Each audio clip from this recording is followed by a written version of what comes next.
আসবো স্যার? হ্যাঁ আসুন।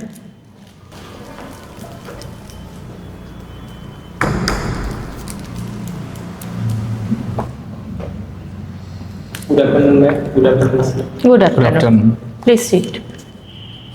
ধন্যবাদ ম্যাম, ধন্যবাদ স্যার। নাম কি? শুভদীপ জানা। তো শুভদীপ, তুমি পুলিশে কেন আসতে চাও? তোমার কি মনে হয় এতে আসলে তোমার কি উপকার? স্যার প্রথমত আমি একটা জব বা কোনো চাকরি খুঁজছি, এবং দ্বিতীয়ত আমার বেকারত্ব বা যে বেকার জীবনের একটা জব দরকার সেই জন্য, এবং দ্বিতীয়ত এটা ইউনিফর্ম দেবে আমাকে, যেটা আমার স্বপ্ন ছোটো থেকে ইউনিফর্ম দেবে, এবং তৃতীয়ত হচ্ছে সোশ্যাল ওয়ার্ক, তার জন্য আসতে। তোমার এডুকেশন কোয়ালিফিকেশন কি আছে? এডুকেশন কোয়ালিফিকেশান এখনও পর্যন্ত স্যার আমি গ্র্যাজুয়েশন করেছিলাম, কিন্তু এখনও কমপ্লিট হয়নি। গ্রাজুয়েশন কমপ্লিট কোন সাবজেক্টের উপরে? কমার্সের অ্যাকাউন্টেন্সির উপরে। আচ্ছা আচ্ছা, ঠিক আছে। আচ্ছা, আমরা সব সময় তো শুনি পুলিশ মানে ঘুষ নেয়, কতটা সত্যি?